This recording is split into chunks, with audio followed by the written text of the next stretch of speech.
السلام علیکم ورحمۃ اللہ وبرکاتہ۔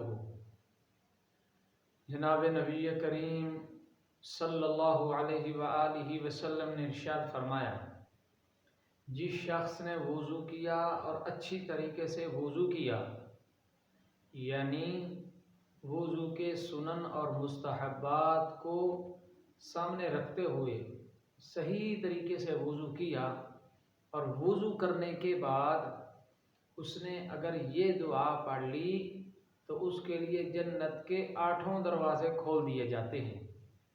اشہد ان لا الہ الا اللہ وحدہ لا شریک لہ واشہد ان محمدا عبدہ ورسولہ، یعنی کلمہ شہادت۔